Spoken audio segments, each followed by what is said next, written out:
So, Nick, first to the news that the U.S. government has investigated the health effects of contact with UFOs. What does that mean? Well, this is a part of the Pentagon's ATIP program that studied these unexplained phenomena. And it's a part that we haven't heard much about. Everyone's been concentrating on the videos of the Navy jets chasing the UFOs. But if you go back to Harry Reid's letter to the Department of Defense, he describes this in terms of the human interface and human effects aspect of the program. And then recently, more recently, when the DIA wrote to Congress about this, in amongst all the papers on exotic propulsion systems that they produced was a paper entitled Field Effects on Biological Tissues. And it seems as if what they were interested in is the effects of all this on the people that witnessed it. And I understand that this involved, for example, things like blood samples, DNA tests, and other medical tests and procedures. So, I mean, what this really tells us is that UFO encounters are so common that they worried about the health effects of those encounters on Americans.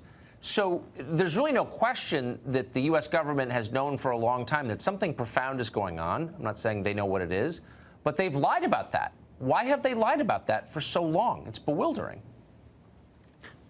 Well, I think there are very difficult defense and national security issues here. And there is also this blurring of the lines. We don't know, we really don't, whether with some of these things we're talking about Russians, Chinese, right, or something from, shall we say, farther afield than that. And so there's embarrassment. The other point is you can't say we've lost control of our own airspace. But I did a cold case review on a case in the UK where it turned out some military witnesses were probably exposed to UAP radiation.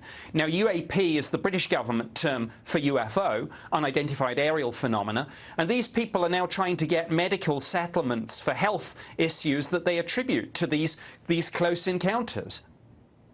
It's almost like there's a whole kind of parallel world going on where these stories are addressed, but the rest of us are not even aware of it. And we sort of know that there are these UFO nuts, but it turns out lots of sober, well-educated people have been devoting an awful lot of time to studying this stuff for decades.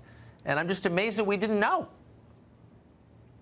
Well, the Ministry of Defense was studying it, the Department of Defense here and the Defense Intelligence Agency. And of course, as you said in your introduction, just last week, the Navy have announced a new policy on this to encourage their pilots and their radar operators to come forward and speak out, to destigmatize it. I support that.